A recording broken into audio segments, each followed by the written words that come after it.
Assalamualaikum. Whether normal skin, dry skin, sensitive skin, or matured skin ka, gamitin mo itong face acids para ma-enhance pa ang glow ng skin mo, para matanggal ang mga dead skin cells na nakapatong lamang sa outer layer ng skin mo, para ma-reveal ang soft, fresh at juicy mong skin. Etong mga recommendations ko ay pwede din sa mga buntis at nagpapadede. Please watch my previous video na pinaliwanag ko ang tungkol sa face acids para hindi kayo mangapa sa topic natin ngayon. And before I mention ang mga suggested kong product, here are some reminders before using these face acids to avoid negative results on your face. At tandaan po ninyo ang mga ito.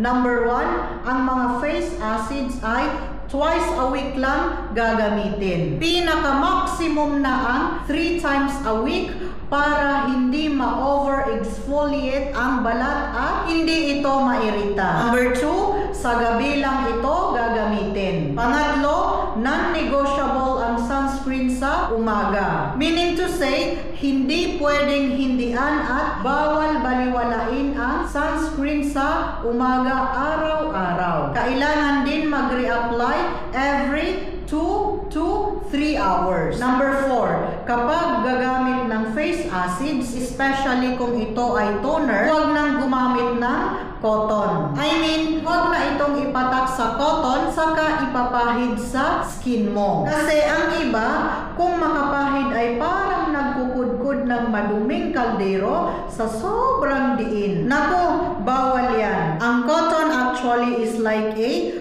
physical exfoliator na kasi nirarub natin ito sa skin. So, cotton na madiin ang pagpahid plus face acid equals over-exfoliation resulting into pagkairita ng skin. So, it is best na ipatak na lang ito sa palad ng ating mga kamay. Then, saka ito ipahid sa skin ng dahan-dahan. Number 5, be consistent lang para makakita ng magandang resulta. Pwedeng makaranas ng peeling ang iba at ang iba naman ay hindi. Pero, hindi dahil sa hindi ito namamalat or nag-peeling doesn't mean hindi na ito nag-work. It is working. Hindi mo lang nakikita pero it is working. Number 6, iwasang isabay ang mga sumusunod na ito sa face acid. Retinol and other form of retinoids,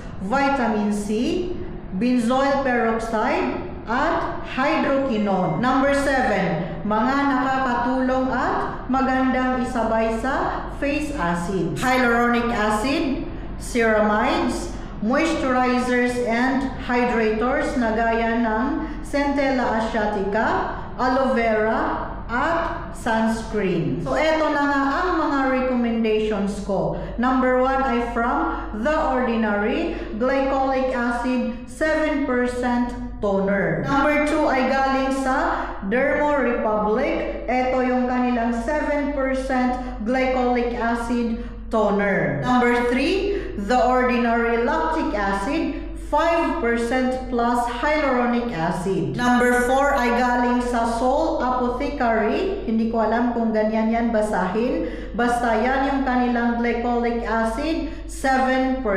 So in case na natatakot kayo or medyo hesitant kayo sa mga yan dahil nga 5% at 7% yan at natatakot kayo baka mairita ang skin nyo or baka sensitive ang skin type ninyo, eto ang mga gamitin ninyo or eto ang gamitin ninyo. Pumili lang kayo dito ng isa dahil mababa lang or PHA lang meron sa mga sumusunod na babanggitin ko. Isa na dyan ang galing sa Axis Y PHA Resurfacing Glow Pill. Sunod ay galing sa Haru Haru Wonder Centella 3% PHA Gentle Liquid Exfoliating Serum. Sunod ang galing sa APLB, AHA, BHA, PHA Centella Facial Cream. So ayan, madami kayong choices at lahat magaganda ang mga products na yan. Andyan ang mga links sa comment section kung saan mabibili. And I hope ay natutunan kayo sa video na ito. Soon, ang mga face acids naman para sa may mga oily skin at acne prone skin.